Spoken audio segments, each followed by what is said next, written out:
কাল রাজভবনে তৃতীয় তৃণমূল সরকারের মন্ত্রীদের শপথ। পূর্ণ প্রতিমন্ত্রী মিলিয়ে কাল ৪৩ জনের শপথ। ভার্চুয়ালে শপথ নেবেন অমিত মিত্র, ব্রাত্য বসু, পার্থ চট্টোপাধ্যায়। তৃণমূল সরকারের মন্ত্রিসভায়, তৃতীয় তৃণমূল সরকারের মন্ত্রিসভায় মন্ত্রী পার্থ চট্টোপাধ্যায় কাল শপথ নেবেন। কাল শপথ নিতে চলেছেন সুব্রত মুখোপাধ্যায় তৃতীয় তৃণমূল সরকারের মন্ত্রিসভায়। তৃতীয় তৃণমূল সরকারের মন্ত্রিসভায় শপথ নিতে চলেছেন মন্ত্রী হিসেবে ফেরাদ হাকিম।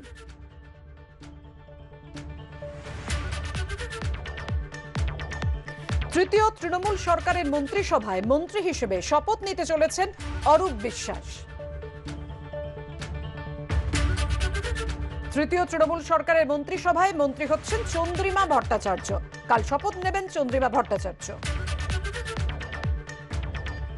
জ্যোতিপ্রিয় মল্লিক আবারও মন্ত্রী হচ্ছেন, তিনি শপথ নেবেন আগামীকাল।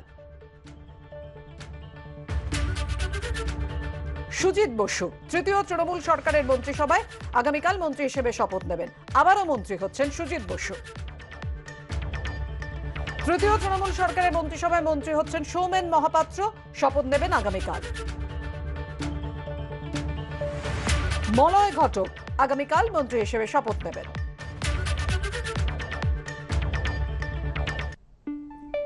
ইন্দ্রনীল সেন মন্ত্রী হচ্ছেন ইন্দ্রনীল সেন, আগামীকাল শপথ নেবেন তিনি। তৃতীয় তৃণমূল সরকারের মন্ত্রিসভায় মন্ত্রী হচ্ছেন স্বপন দেবনাথ।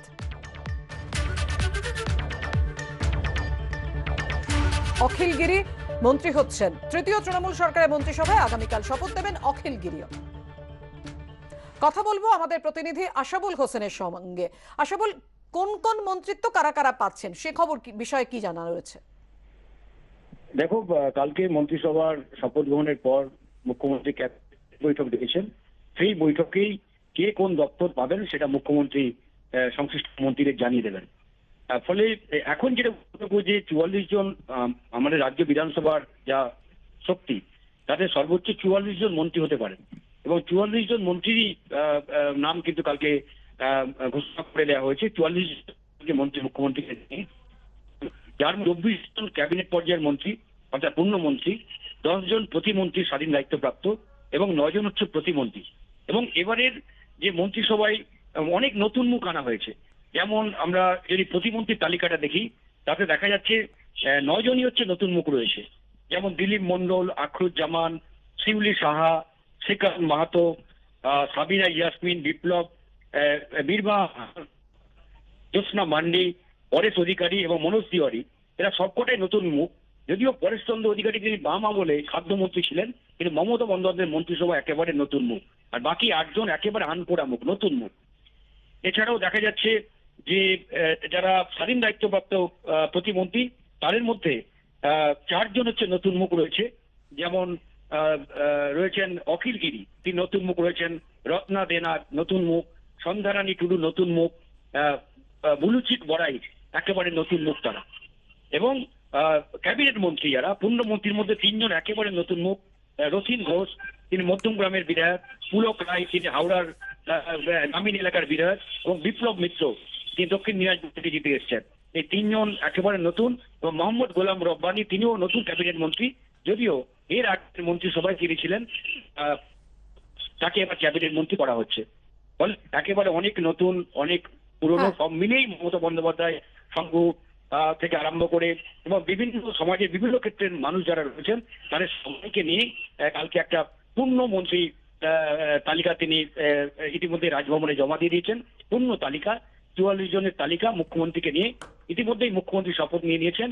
৪৩ জন মন্ত্রী, যার মধ্যে ২৪ জন পূর্ণমন্ত্রী, ১০ জন প্রতিমন্ত্রী এবং প্রতিমন্ত্রী স্বাধীন দায়িত্বপ্রাপ্ত এবং ৯ জন প্রতিমন্ত্রী, তারা শপথ গ্রহণ করবেন।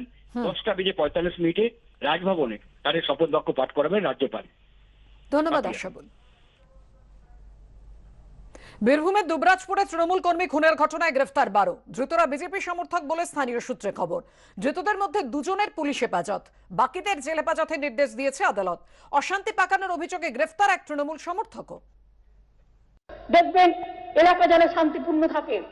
কেউ দাঙ্গা ছড়াতে চাইলে তার বিরুদ্ধে আপনারা এফআইআর করবেন।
ভারতে বেলাগাম করোনা পরিস্থিতি নিয়ে মোদী সরকারের কড়া সমালোচনা করল মেডিকেল জার্নাল দ্য ল্যান্সেট।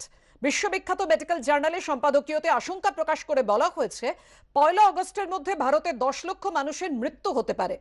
এমনটা ঘটলে নিজেদের তৈরি বিপর্যয়ের জন্য মোদী সরকারই দায়ী হবে। বিশ্ববিখ্যাত মেডিকেল জার্নাল দ্য ল্যান্সেটে আরও বলা হয়েছে সুপার স্প্রেডার ইভেন্টের সতর্কতা ছিল, তাও সরকার ধর্মীয় উৎসব পালনে অনুমতি দিয়েছে। বড়সড় রাজনৈতিক জমায়েত হয়েছে। ভারতে ভয়ঙ্কর করোনা আবহে সংক্রমণ ঠেকানোর থেকে সমালোচনার টুইট মুছতে বেশি আগ্রহ ছিল মোদী সরকারের। মোদীর সমালোচনা ধামাচাপা দেওয়ার চেষ্টা ক্ষমার অযোগ্য। ভারতের সাম্প্রতিক করোনা পরিস্থিতি নিয়ে মেডিকেল জার্নাল দ্য ল্যান্সেটে এভাবেই তোপ দাগা হয়েছে মোদী সরকারকে।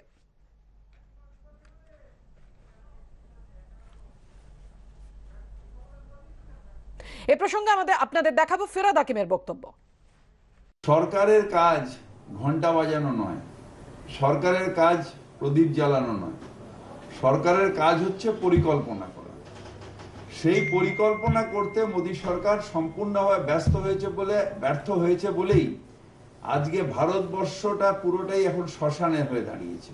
তাহলে এই এতগুলো মানুষের জন্য দায়ী কে? নরেন্দ্র মোদী। মৃত্যুর জন্য দায়ী, ভোগান্তির জন্য দায়ী, অসুস্থতার জন্য দায়ী।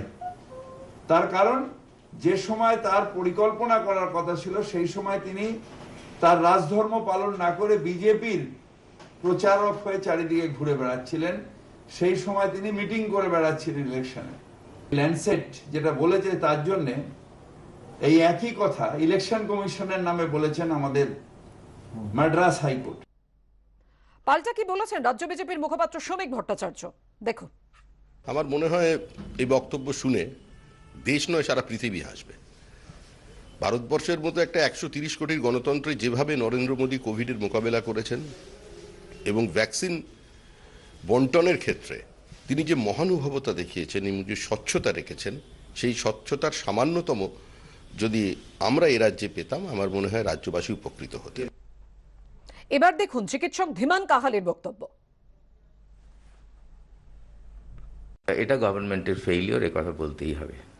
মানে সেন্ট্রাল গভর্নমেন্টের তরফে আরও স্ট্রং পদক্ষেপ নেওয়া উচিত ছিল। এই কুম্ভ মেলা, হোলি, পলিটিক্যাল র্যালি সব কিছুই হতে পারে, কিন্তু in a limited way, in a proper way. আমরা একটা সময় ছিল আমরা 5.5 কোটি ভ্যাকসিন বিদেশে দিয়েছি। আমাদের দেশের কত কোটি ভ্যাকসিন আছে তার কোনো প্ল্যানিং নেই, একটা সেন্ট্রাল টিম নেই, এবং প্ল্যানিং ছাড়া যা অবস্থা হয় আমরা তার শিকার হয়েছি। আর গতবারের চাইতে এই যে মিউট্যান্টটা এসছে এবং বিভিন্ন রকম আপনারা দেখছেন UK, south African, Indian variant, সব নানান রকম ভেরিয়েন্ট রয়েছে, শ্রীলঙ্কান ভেরিয়েন্ট, এবং সব ভেরিয়েন্ট প্রত্যেকে মাল্টিপল ড্রাগস ভ্যাকসিনেও হয়তো অনেক সময় রেজিস্ট্যান্ট থাকছে এবং অনেকের হচ্ছে খুব সাংঘাতিকভাবে হচ্ছে, মৃত্যুর হার বেশি। আগে এই ভাইরাস যদি ফ্যামিলিতে 10 জন থাকে একজনকে ইনফেক্ট করতো, এখন 10 জনের মধ্যে 9 জনকে ইনফেক্ট করছে এবং mortality is also very high. So আমরা সত্যি খুব খারাপ পরিস্থিতির মধ্যে আছি। করোনার দ্বিতীয় ঢেউয়ের ধাক্কায় একেবারে টালমাটাল অবস্থা। পরপর দুদিন দেশে দৈনিক মৃত্যু 4000-এর গণ্ডি পেরোলো।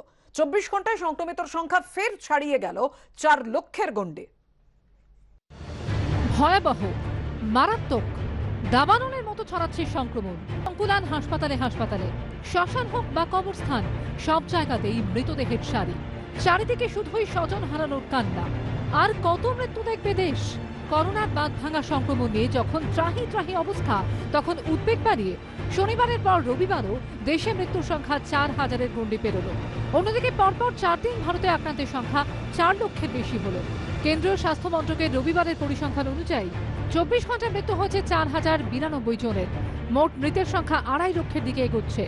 পাশাপাশি একদিনে দেশে সংক্রমিত হয়েছেন 4,03,738 জন। ফলে অ্যাক্টিভ কেসের সংখ্যা বেড়ে হয়েছে 37,34,648। দেশে দৈনিক সংক্রমণের হার বেড়ে দাঁড়িয়েছে 21.64%। এদিকে দিল্লির করোনা পরিস্থিতি আরও ভয়ঙ্কর হওয়ায় লকডাউনের মেয়াদ বাড়িয়ে 17 মে পর্যন্ত করা হয়েছে। সোমবার থেকে বন্ধ হচ্ছে মেট্রো পরিষেবাও।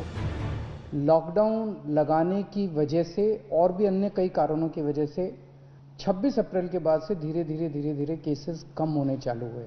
अभी ढिलाई नहीं दी जा सकती, अभी समय नहीं आया है ढिलाई देने का। तो इसीलिए सरकार ने आप सब लोगों के फीडबैक के आधार पे, आप सब लोगों की इसके आधार पे मजबूरीवश अभी 1 हफ्ते का लॉकडाउन और बढ़ाया जा रहा है। করোনা সংক্রমণের লাগাম টানতে 17 তারিখ পর্যন্ত আংশিক কারফিউ জারি করল উত্তরপ্রদেশ সরকারও। এদিকে করোনা মোকাবিলায় সেনাবাহিনীর গ্লোবমাস্টার এয়ারক্রাফটে এদিন 35 টন চিকিৎসার সরঞ্জাম মুম্বাইতে নিয়ে যাওয়া হয়। করোনা রোগীদের চিকিৎসায় উত্তরাখণ্ডের হালদোয়ানি ও ঋষিকেশে কোভিড হাসপাতাল চালু করল ডিআরডিও। এবিপি আনন্দ। করোনাকালে বেডের সংকট মেটাতে উদ্যোগ। মালদার 4টি হাসপাতালে তৈরি হচ্ছে কোভিড ওয়ার্ড। মালদা মেডিকেল ও ইংরেজবাজারে সেফ হোমে বাড়ছে বেড। চাঁচল হাসপাতালে অক্সিজেন প্ল্যান্ট ও মালদা মেডিকেলে বসানো হচ্ছে অক্সিজেন ট্যাঙ্ক। কোথাও সিসিইউ বেড না মেলায় স্ট্রেচারে ছটফট করতে করতে রোগীর মৃত্যুর অভিযোগ উঠছে। কোথাও অক্সিজেনের নল লাগিয়ে বেঁচেতেই শুয়ে পড়ছেন রোগী। বেডের অভাবে বসে বসেই অক্সিজেন নিতে হচ্ছে রোগীদের। অক্সিজেনের চ্যানেল না শহরের বিদ্যুতের তারের জাল, এক ঝলক দেখলে বোঝা দায়। একদিকে লাফিয়ে লাফিয়ে বাড়ছে আক্রান্ত মৃত্যুর সংখ্যা।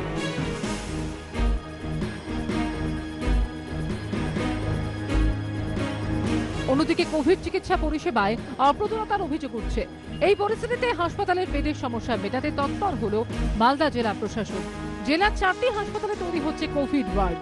এর মধ্যে চাঁচল সুপার স্পেশালিটি হাসপাতালে 100টি বেড প্রস্তুত করা হচ্ছে। এছাড়া 50 বেডের কোভিড ওয়ার্ড তৈরি হচ্ছে বুলবুল চণ্ডী গ্রামীণ হাসপাতাল, মিল্কি গ্রামীণ হাসপাতাল ও সুজাপুর প্রাথমিক স্বাস্থ্য কেন্দ্রে। 24 আওয়ার্স কিন্তু 7 ডেজ কাজ চলছে। যতটা সম্ভব আমরা চেষ্টা করছি তাকে ফাংশনিং করার। স্যার কতগুলো বেড হচ্ছে? আমাদের টার্গেট 100। যে আছে অক্সিজেন প্ল্যান্ট তৈরি হচ্ছে, সেগুলোও কাজ শুরু হয়েছে। অন্যদিকে জেলা শাসক জানিয়েছেন মালদা মেডিকেল কলেজে কোভিড বেড 200 থেকে বাড়িয়ে 250 করা হচ্ছে। ইংরেজবাজার মডেল মাদ্রাসা স্কুলের সেফ হোমে বেড সংখ্যা 70 থেকে বাড়িয়ে 200 করা হচ্ছে।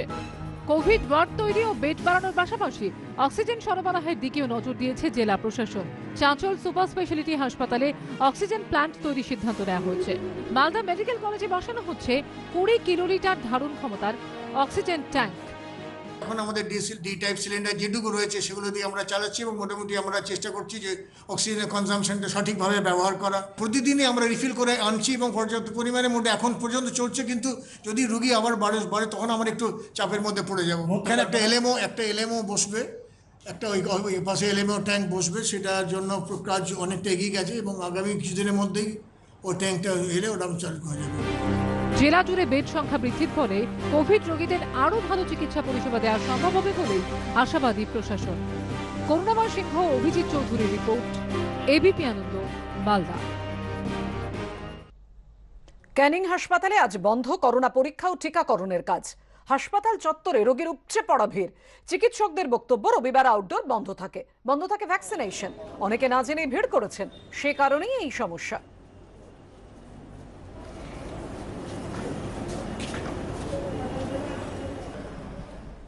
রবিবার বলে সবকিছু বন্ধ।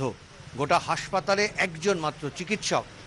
দূর দিগন্ত থেকে যেসব পেশেন্টরা আসছেন ফিরে যেতে হচ্ছে তাদের, কারণ কোভিড টেস্ট বন্ধ। আজকের নাকি সানডে বলে মনে হয় অসুবিধা হচ্ছে। তাহলে আবার বাড়ি নিয়ে যাচ্ছেন? হ্যাঁ, জ্বর ছিল? কাল রাত্রে এসেছিল, উনি মেন হচ্ছে সুগারের পেশেন্ট। জ্বর এসেছিল কালকে? হ্যাঁ। শ্বাসকষ্ট হচ্ছে? একজনকে ভর্তি নিয়ে নিয়ে একজনকে ভর্তি নিয়ে রক্ত টেস্ট হয়েছে? কি টেস্ট হয়েছে ওটা ঠিক বলতে পারবো না। হ্যাঁ, রক্ত। আজকে কি টেস্ট হচ্ছে?